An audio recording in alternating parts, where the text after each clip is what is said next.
Class 10th प्रश्नावली 5.1 समांतर श्रेणी।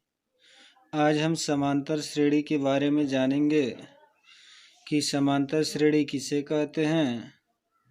यह हमारा NCERT मैथ है, तो हिंदी मीडियम का। सबसे पहले हम अनुक्रम के बारे में जानेंगे।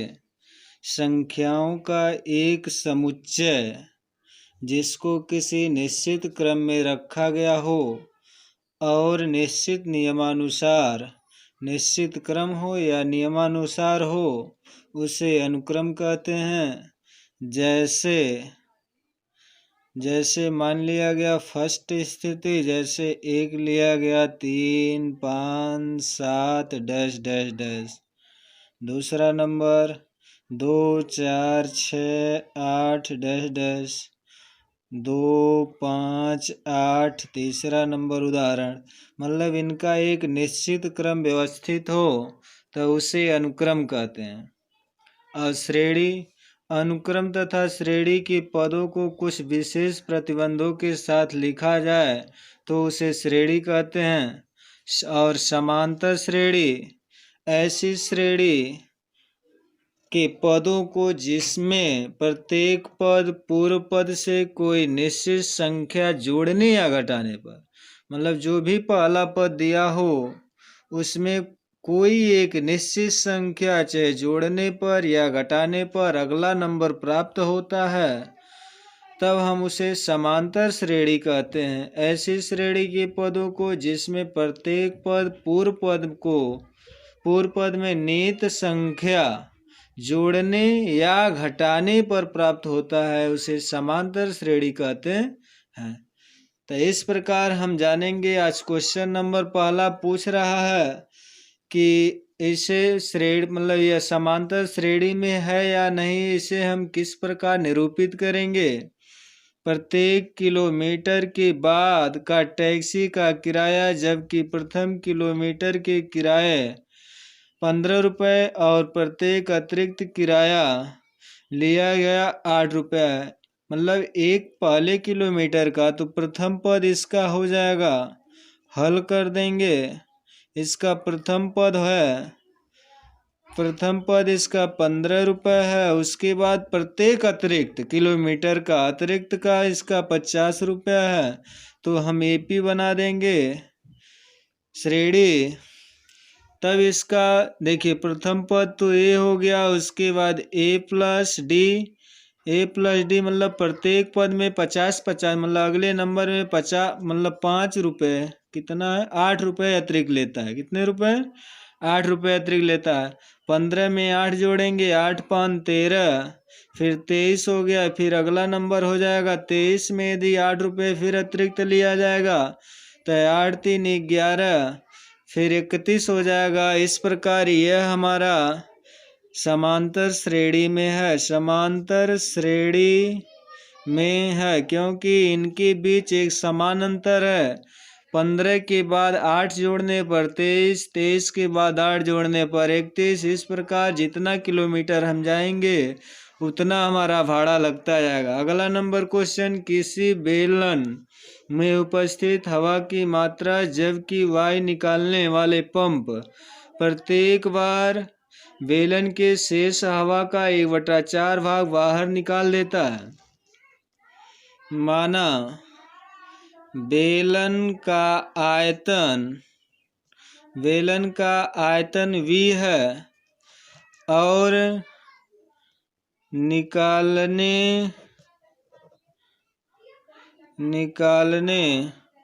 वाले पंप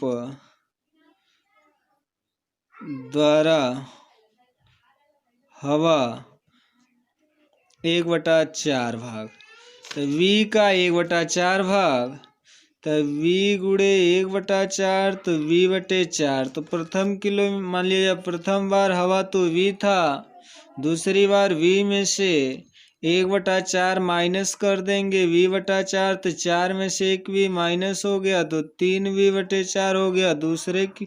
दूसरी बार हमारे जो पंप दूसरी बार जब हवा भरेंगे तो 3/V हो जाएगा। और तीसरी बार जब हो जाएगा शेष हवा का 3/v/4 का होल वर्ग। इस प्रकार लास्ट मतलब हो जाएगा। यह हमारा एक नियत अंतर इनके बीच नहीं है, इसलिए इसको लिख देंगे समांतर श्रेणी में नहीं है, समांतर श्रेणी में नहीं है।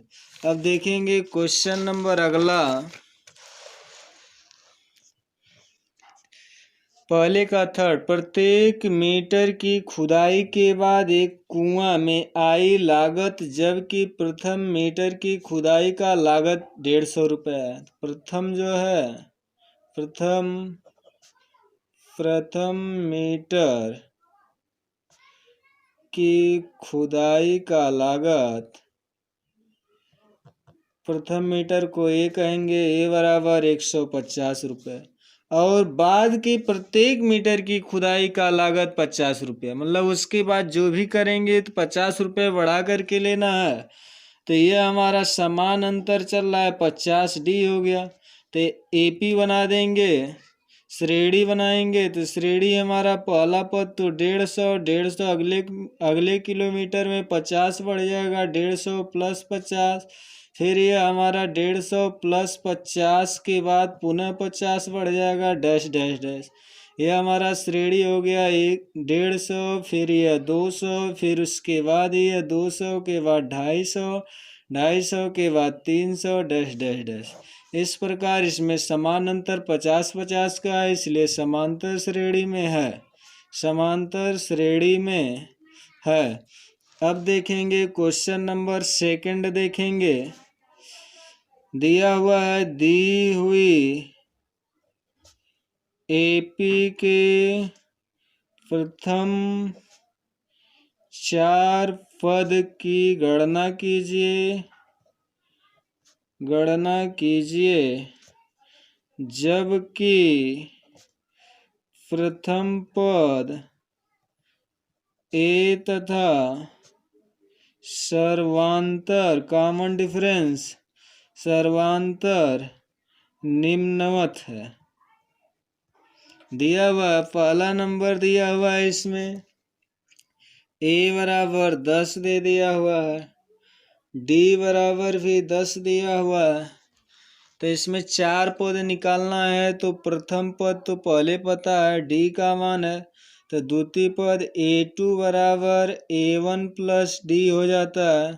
तो A1 का मान 10, 10 + 10 बराबर 20 हो गया। फिर A3 बराबर फार्मूला है A2 + D हो जाएगा। तो A2 का मान 20, 20 + 10 बराबर हमारा 30 हो गया। फिर उसके बाद A4 बराबर A3 + D, A3 का मान 30, 30 + 10 बराबर हमारा 40 हो गया। A5 बराबर A4 + D, 40 + 10 50 हो गया। तो इसका AP बन गया हमारा। तो प्रथम पद तो 10 था, 10 के बाद 20 हुआ, 20 के बाद 30, 30 के बाद 40, 40 के बाद 50, 4 पद की गणना हो गया।